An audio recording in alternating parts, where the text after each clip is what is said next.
Papo de Previdência. Continuamos a falar sobre pensão por morte, para que você saiba quem tem direito, como agir, como dar entrada para poder conseguir esse benefício. Está no ar Papo de Previdência, um bate-papo direto sobre tudo que envolve a previdência social. Eu sou Lissandra Pires, ao lado de Josmar Cristelo. Olá, professor Josmar. Agora que entendemos tudo sobre a pensão por morte, recebemos algumas dúvidas. Eu vou ler aqui. Vivo em uma união estável há mais de 20 anos. Temos dois filhos com 5 e 7 anos de idade. Meu companheiro faleceu, mas não tenho documentos 24 meses antes do óbito. Eu posso indicar testemunhas? Serve como prova? Boa pergunta, Lissandra. Bom, a companheira, para ter direito à pensão, tem que comprovar, nós vimos no episódio anterior, documentos têm que comprovar a união estável por meio de dois documentos. Nesse caso, a colega diz que tem dois filhos em comum. Um tem 5 anos, outro tem 7 anos. Cada filho em comum é uma prova. Então, se tem dois filhos, tem já duas provas. Só que tem um porém.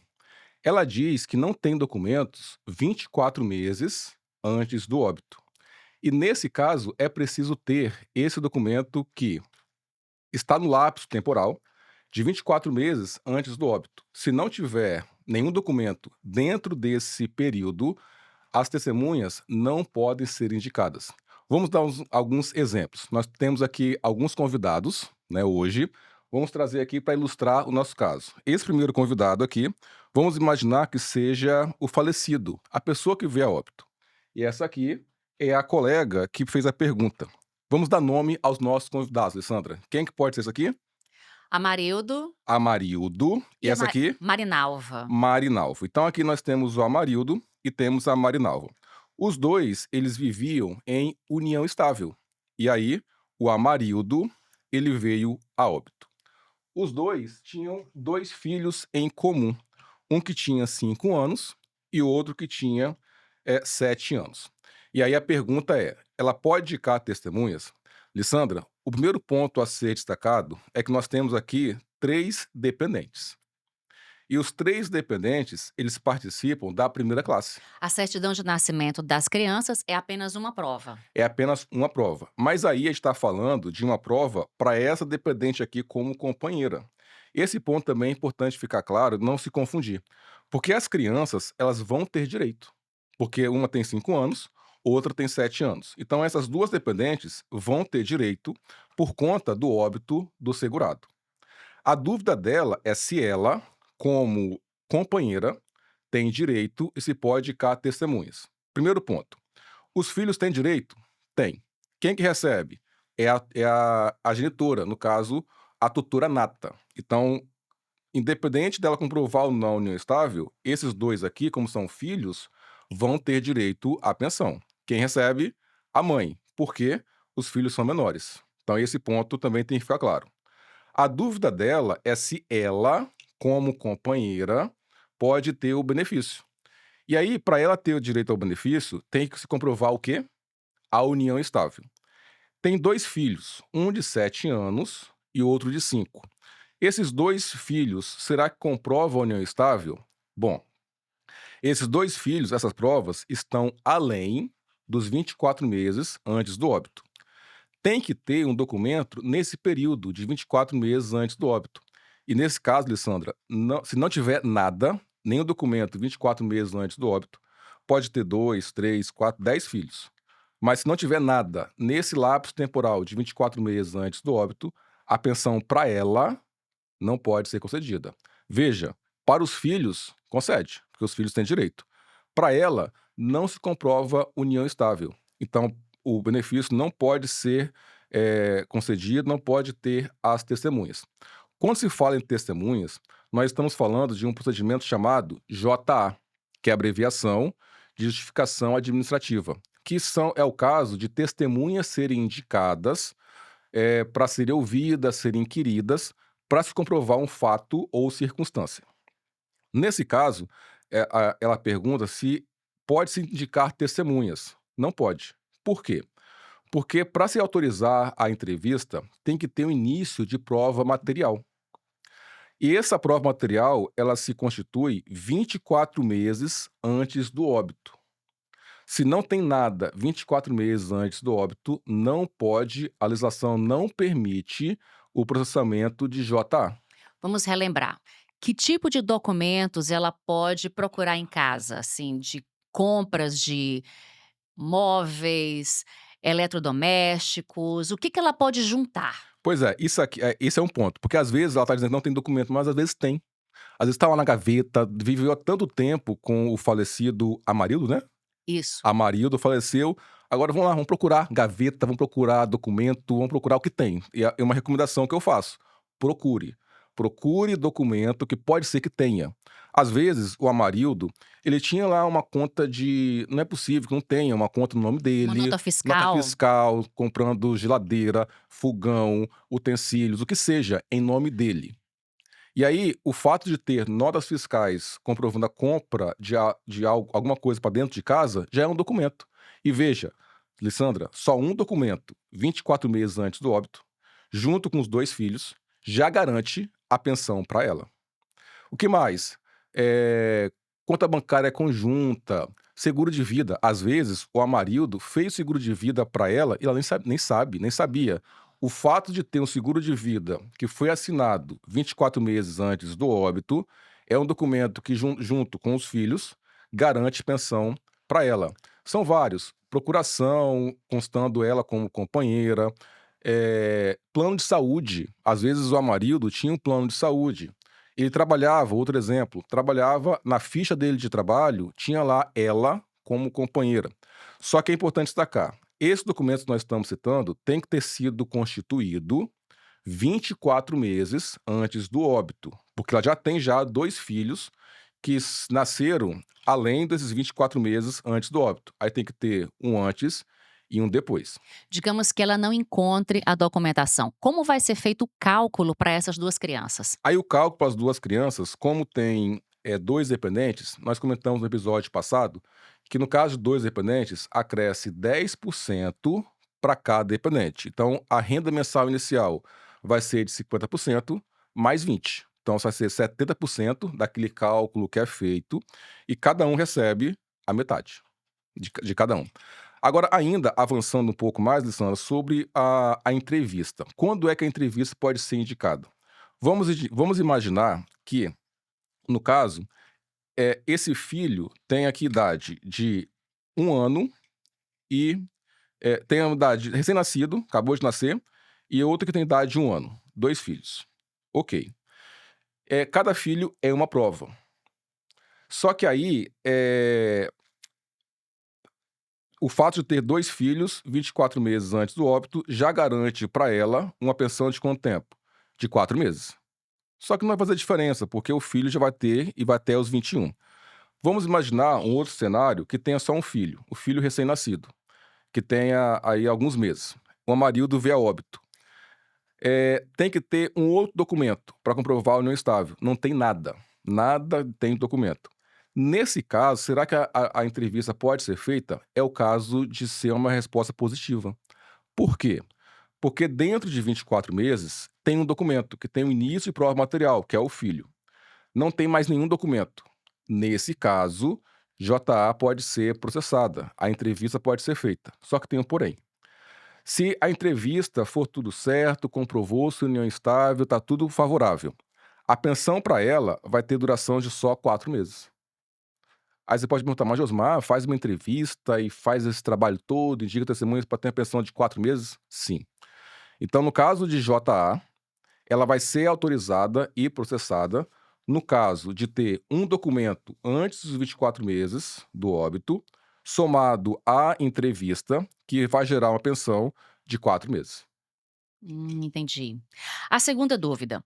Descobri que meu falecido marido tinha uma amante há mais de 10 anos, inclusive com um filho de 7 anos. Estou arrasada. Eu terei que dividir a pensão com Que ela? situação, né, Alessandra? Então é Que um caso situação. muito comum. Eu, com a minha experiência na gestão pública há quase 20 anos, no dia a dia a gente lida com isso. E de fato, né, então às vezes dá briga, dá confusão, as pessoas, né, não compreendem o que a legislação prevê. Nesse caso, a colega diz que o marido tinha uma amante. Nesse caso, a primeira dúvida: será que a pensão é dividida entre cônjuge e amante? A rigor, não. A rigor, não. Porque a legislação, ela vai garantir o direito para cônjuge. E não há de se falar em divisão entre cônjuge e companheira. A companheira só iria levar o benefício se fosse comprovada a separação de fato. Por exemplo, o Amarildo, ele era casado, qual é a Com a convidada? Com a Marinalva. Marinalva. E o Amarildo tinha uma amante, Uma novinha de 20 20 anos. anos, lá estava ela com uma amante. E só que o Amarildo já separou de fato dela. Então o fato de não mais conviver com ela e conviver com a companheira, nesse caso, o benefício é para quem? Para a companheira. Se for comprovada a união estável e comprovada a separação de fato da cônjuge. Se não houver esse documento de divórcio, Não é a nem um Marinalva nem pode é, pedir. não é nem um divórcio, porque às vezes estão casados, mas não houve divórcio. Mas houve uma separação de fato. Ou seja, embora estejam casados, não divorciaram ainda, não foram no cartório, não procuraram a justiça, e são casados de fato. Só que existe separação de fato. Não se mais convive aqui com essa cônjuge. Separou-se, mas não documentou-se. Então, se a separação de fato for comprovada, e essa aqui comprovar que vivia no estável, a pensão é para quem? Para a companheira. E a cônjuge não tem direito. Mas só se somente se for comprovada a separação de fato. Se houver divórcio, acabou. Então, divórcio, acabou. O ponto aqui é comprovar-se a separação de fato. Agora, Lissandra, tem um ponto, tem um aspecto que a pensão por morte pode ser dividida entre atual e ex. Pode. Em quais situações? Imagine, por exemplo, que houve o divórcio aqui, ó. O casal, aí separou, divorciou-se. Esse aqui, que é o Amarildo, ele pagava pensão alimentícia para ex-cônjuge. Então, embora tenha tido o divórcio, a justiça determinou que o Amarildo pagasse todo mês para ela pensão de alimentos. Pensão, alimento, ajuda financeira. E ele conseguiu agora constituir uma nova família em união estável. Ele veio a óbito. Pum, morreu. Nesse caso, como ela recebia pensão alimentícia e ela comprova união estável, a pensão é dividida entre ex-cônjuge e atual companheira. E a questão da idade, Josmar? A Marinalva tinha 50 anos. A atual esposa tinha 25. Elas vão receber o mesmo tempo de benefício? Não. A Marinalva, se tinha 55 anos, se ela como ex-cônjuge comprovando alimentos, ela vai ter uma pensão vitalícia, por causa da idade. Então, todo dependente como cônjuge, companheiro ou companheira, que tem idade superior a 45 anos, ela tem uma pensão vitalícia. Por outro lado, a companheira tinha quantos anos? 25? É isso? 25. 25 anos. Ela vai ter uma pensão de 6 anos. Então, para ela, por ter idade de 25 anos, a pensão tem prazo de validade. Acabou a pensão dela, ela chegou à idade, a Marinalva recebe a integralidade, porque a outra dependente já completou a idade e não há mais de se falar em pensão para ela. Entendi. Uma outra dúvida: eu sou pensionista e quero casar novamente. Eu posso perder meu benefício? Excelente pergunta, né, Alessandra? Às vezes, muitas pessoas que são pensionistas não se casam Com com medo de esse medo, perder. com medo de perder. Que coisa, né? E a boa notícia, Alessandra, pode casar. Pode casar à vontade. Então, se é pensionista e tem uma pensão do falecido, do companheiro, do cônjuge e hoje é viúva, pode contrair novo matrimônio, novo casamento, porque o novo casamento não é motivo para cessar uma pensão. Então, eu acho que isso vai deixar muitos felizes, né, Alessandro? Porque às vezes se vive união estável, quer casar, quer ir no cartório, quer fazer uma cerimônia, às vezes não casa com medo de perder a pensão. Pode casar. Então, a pessoa que é pensionista e quer casar novamente, ela pode casar que o novo casamento não é motivo para cessar a pensão. Aí você pode perguntar assim, Josmar, mas aí o outro marido faleceu. Ela vai ter 2 pensões? Bom, nesse caso, não. Aí ela vai ter que optar pela mais vantajosa. Então, no Uhum. caso do segundo esposo vier a óbito, ela vai ter que avaliar: bom, aqui esse falecido gerou uma pensão de R$ 4.000, eu estou recebendo. Esse aqui, por causa da reforma da Previdência, vai me dar um salário mínimo. Qual que eu vou escolher?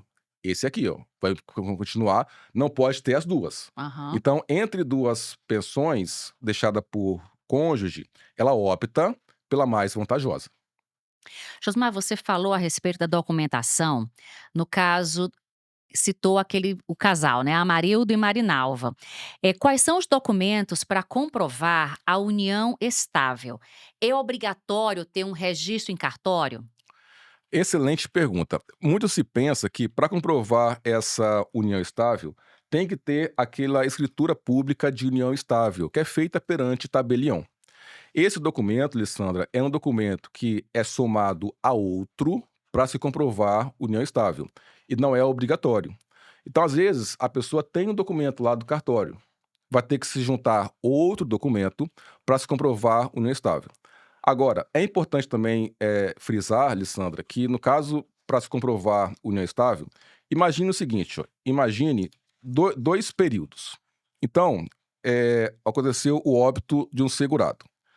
Para essa companheira ter direito e ter a garantia de um benefício maior do que 4 meses, ela tem que comprovar o convívio por mais de 24 meses.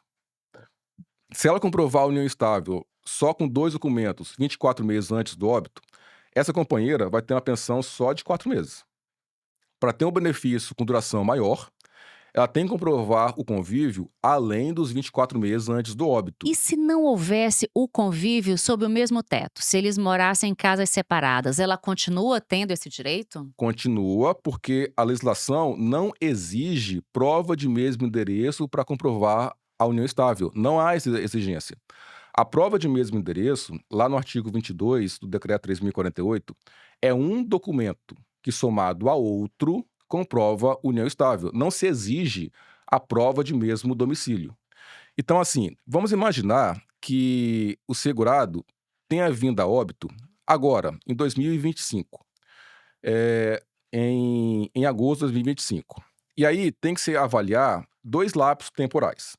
Um lapso 24 meses antes do óbito, ou seja, em 2023, de agosto de 23 até agosto de 25, nesse período, vamos botar aqui, ó, aqui nesse quadrinho, os 24 meses antes do óbito. Nesse período tem que ter um documento, pelo menos um Sim. documento nesse período.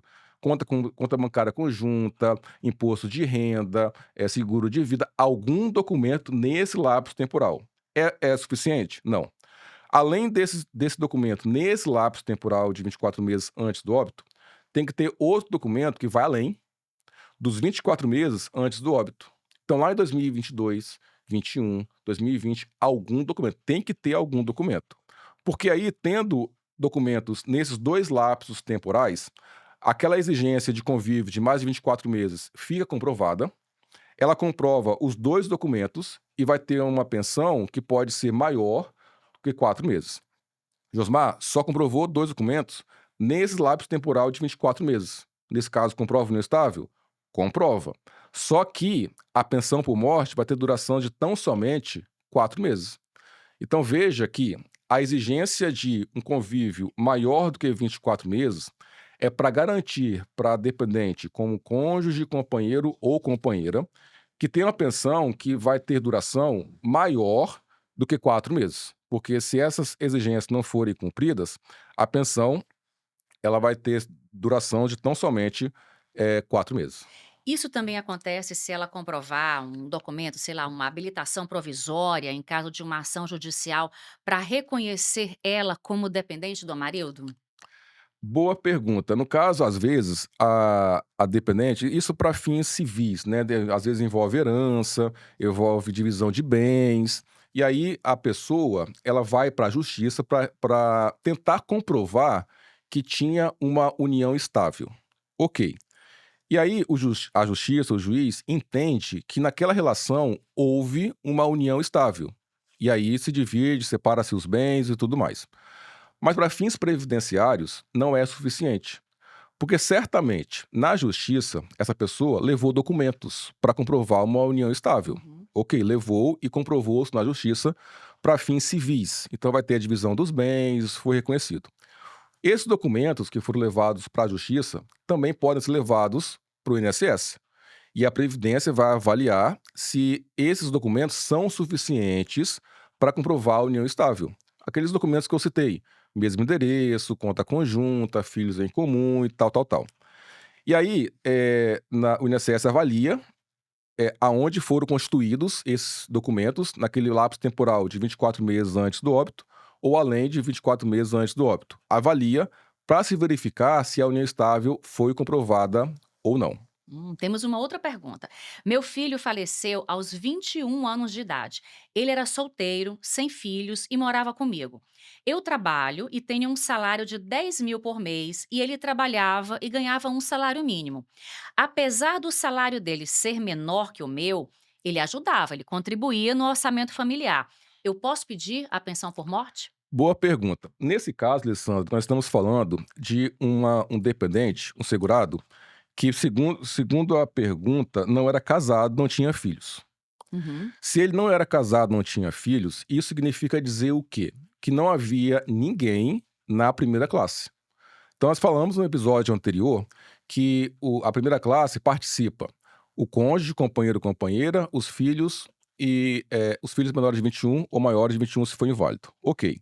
Não tem ninguém na primeira classe. Aí, o pai e a mãe pode ter direito, se, e se somente se, comprovar a dependência econômica. A pergunta é um ponto interessante, ela diz que ela trabalha. Ela trabalha e ganha um salário de 10 mil reais por mês. Ok. O fato dela trabalhar e ter um salário de 10 mil por mês não é impedimento para ela comprovar a dependência econômica. Porque às vezes ela tem um salário maior. Tem, tem. Mas o filho ajudava em casa, ajudava com conta de luz, de telefone, de compras para casa. Embora o salário dela seja maior do que do filho, esse fato por si só não a exclui como dependente. O que pode incluí-la como dependente são documentos. E aí, se ela comprovar documentos que dependia do filho, a pensão por morte pode ser concedida. Então, veja, são duas coisas. Primeiro, esse filho não pode ter nenhum dependente da primeira classe. Não pode ter filhos, companheiro, companheira ou cônjuge. Não pode. Porque se houver algum desses dependentes, a mãe ou o pai estão excluídos. Não tem Primeiro, direito. não tem direito. Primeiro ponto. É só isso? Não. Aí nós temos que avançar a análise. O segundo ponto é que esse pai, essa mãe, deve comprovar a dependência econômica. Josmar, mas ela trabalha, ela não depende dele. A lei não fala sobre isso. A legislação não aponta o rendimento da mãe ou do pai como aspecto para excluí-la como dependente.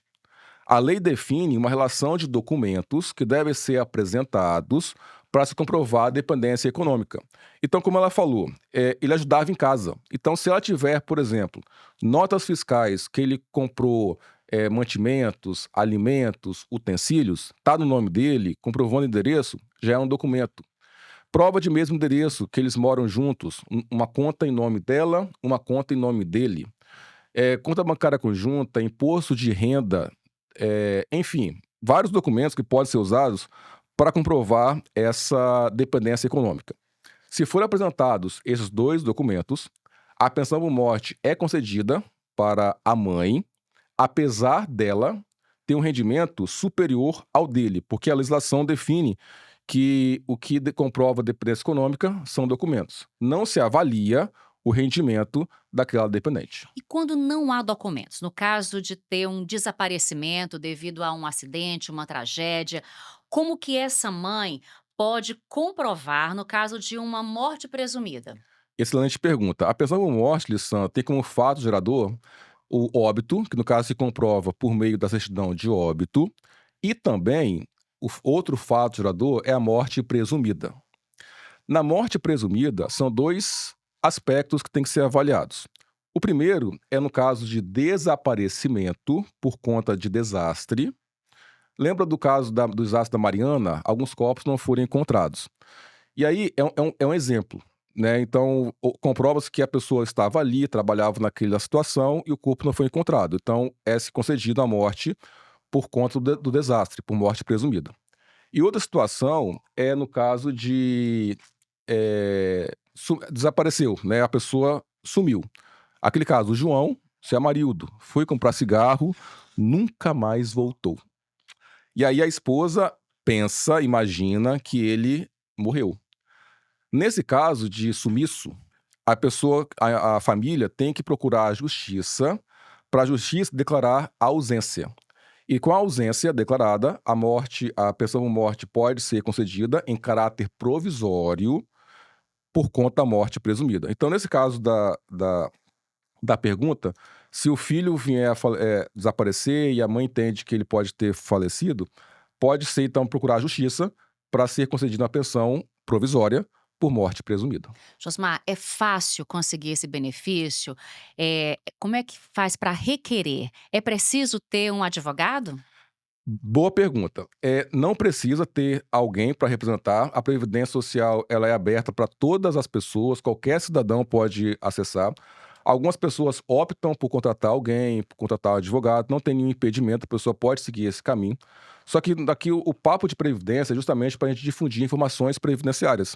A pessoa, por conta própria, ela pode requerer o seu benefício e não precisa gastar dinheiro, pagar uma pessoa, pagar um atravessador ou advogado para requerer o benefício. Nada impede da pessoa fazer isso, ela está no direito dela de indicar alguém como procurador, não tem impedimento. Mas ela conhecendo o básico, que é o que é discutido aqui no nosso papo de previdência, ela consegue ter direito. Quais são os canais que ela pode ter direito? Ela pode estar ligando para 135, pega o telefone, liga para 135. Então vamos aqui simular. 135. A pessoa liga e vai ter qual ligação, qual gravação? Você ligou para o INSS. Para começar, por favor, digite o seu CPF. É desse jeito. A pessoa digita o CPF, vai ter um atendente que vai atendê-la, e aí a pessoa vai falar qual benefício ela quer, se ela quer pensão, auxílio por incapacidade temporária, aposentadoria. Ela indica qual é o benefício, e aí o requerimento é feito. Então, um canal de acesso e de requerimento é a Central 135. Inclusive também, outra pessoa pode requerer. Então ela pode indicar um procurador. Esse procurador ele pode ligar. Só que nesse caso, Alessandra, a procuração tem Tem que que ser s cadastrado no tem que sistema? ser cadastrado no sistema. Por quê? Porque quando liga-se para 135, a pessoa, vamos imaginar aqui, o Amarildo. O Amarildo, ele requer algum benefício. E aí, o Amarildo indica a Maria como procuradora. Quem liga para 135 é a Maria. E a Maria, ela se identifica como procuradora. O requerimento vai ser feito. Ok, vai ser feito batimento de dados. Nome da sua mãe, qual a data de nascimento, nome, enfim, batimento para saber se é Maria, é Maria. Aí, quando esse pedido entra no INSS, vai ter que constar lá a procuração. Por quê? Quem ligou para 135 não foi o segurado, foi a Maria. Basta ter uma procuração pública ou precisa de um documento próprio do INSS? Tanto faz, pode ser a procuração pública feita no cartório ou pode ser uma procuração simples. Agora, na procuração simples é importante, Alessandra, ter o documento, a identidade, e a pessoa tem que assinar lá na procuração igual assina na identidade. Esse ponto é importante, porque às vezes na identidade a pessoa faz uma rubrica. Pronto. Na procuração, por extenso, não bate. Como é que o servidor vai saber que aquela pessoa que fez a procuração foi a mesma que assinou? Então, quando for indicar algum procurador, é importante assinar igual com o documento que é apresentado. Bom, então esse é um canal de requerimento, então a gente incentiva que a própria pessoa faça o requerimento, ligue para 135 e faça o pedido. Outro caminho, Lissandra, é o Meu INSS. Então, o Meu INSS é um aplicativo que está disponível no celular ou no computador. A pessoa entra com a conta Sougov e ali ela faz o pedido que ela quiser, e inclusive a pensão por morte. Quando fizer o pedido da pensão por morte, alguns documentos são importantes de serem anexados. Então, pensando do lado do dependente. A certidão de casamento, se for o caso, comprovante de união estável, se for companheira, certidão de nascimento das crianças, se houver filhos, comprovantes de, enfim, né, documentos para dependente. Para o segurado falecido, a certidão de óbito é importante anexar, documento dele e também documento dos dependentes. Então é isso. E quando esse benefício for concedido, quem recebe é o procurador? Não, nesse caso não. Quando o benefício é concedido, o primeiro pagamento é feito para a pessoa, que pode ser o segurado ou o dependente, no caso de pensão ou auxílio-reclusão. Nunca se paga para o procurador. Mesmo se esse segurado tiver no exterior, por exemplo. Bom, nesse caso, Lissandra, a procuração ela pode ser feita e aí pode-se indicar a pessoa para receber. Só que é assim, o primeiro pagamento, que é feito para o segurado ou para o dependente, a instituição ela manda para o banco. Então, esse primeiro pagamento, inevitavelmente, deve ser feito pela pessoa, pelo segurado ou pelo dependente. Depois, se a pessoa estiver doente, estiver acamada ou não puder receber pessoalmente, ela pode indicar, no caso, um procurador, também se estiver morando no exterior, para aquele procurador receber. Mas esse primeiro pagamento, a Previdência tem uma série de exigências para evitar que outras pessoas recebam em nome do segurado. Então é importante também ficar atento a isso. Valeu, Josmar. Encerramos mais um Papo de Previdência. Hoje falamos sobre pensão por morte e nesse caso, gente, não esqueça, informação também é proteção. Aguarde os próximos episódios que falaremos sobre outros temas importantes. Até o próximo. Você ouviu Papo de Previdência. Até a próxima.